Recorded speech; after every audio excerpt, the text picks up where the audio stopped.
we see a story that comes out of basically from the Alabama Justice Project, which has obtained documents that reveal that the Dothan, Alabama Police Department, their internal affairs investigation ongoing for years of police malfeasance and racism was apparently covered up by the district attorney there. Tell us more about this. Well, for those people who don't know, Dothan, Alabama is the epitome of, kind of small southern town, almost like what you would see in My Cousin Vinny. I mean, that's the kind of place that Dothan is, and I'm not saying that in a negative way at all. I've been there. It's lovely, but it is a very small Alabama town.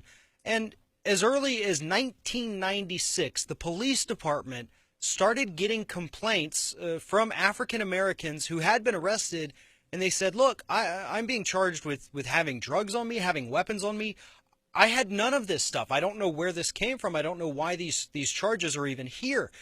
So 19 years ago, they start hearing these complaints, and they decide 2 years after that, in 1998, when you finally had a group of white police officers come forward and say, look, I've witnessed some officers here planting guns, weapons, knives, and drugs on African-American suspects. But here is where the story gets even worse, even for Alabama, because it's bad enough that they're planting these things on African-American suspects just to be able to arrest them. Many of these people are still in jail, even though these charges were completely untrue.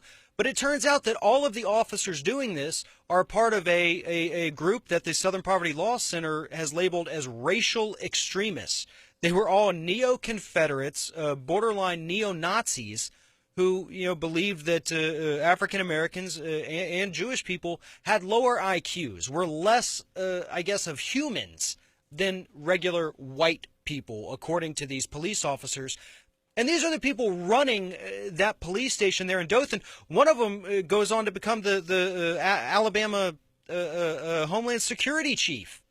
I mean, these people, we talk about what happened in Chicago, we talked about what happened in Baltimore, St. Louis, Alabama. This racism is persistent throughout almost all, there's nowhere that's immune to it, I guess is what I'm trying to say here. But this Dothan story is truly ugly because we have a police department that is being run by neo-Confederate racists, putting black people in jail for crimes that they did not commit. We know they did not commit them, and yet those people are still, to this day, rotting away in a jail cell.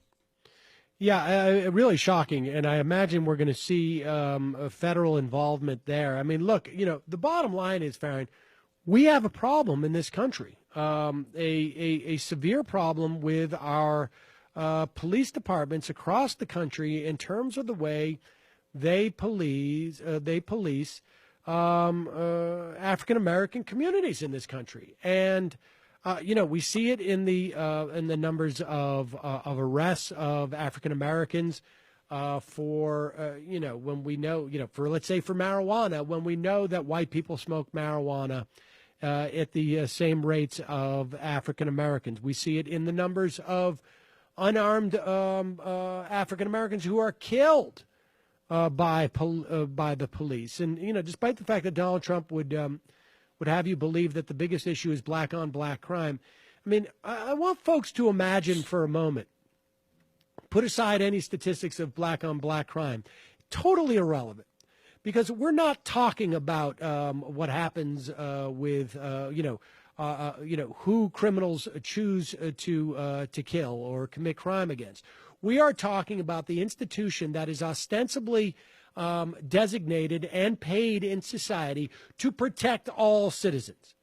And when that institution is not only not protecting a certain segment of our citizenry, but in fact is a threat to a certain segment of our citizenry, one can only imagine, and one doesn't have to imagine, you can listen to what black people are saying about this. But as white people, we can only imagine what the implications are to knowing that not only can we not go to the police when we have to deal with a criminal or a problem that we're having, but that if we see police, we are necessarily threatened by them. I mean, it would be irrational for a black person at this point not to feel in the pit of their stomach some measure of threat when they see a police car light up their lights, or a policeman walk down the street. I mean, we've just seen too many examples of this.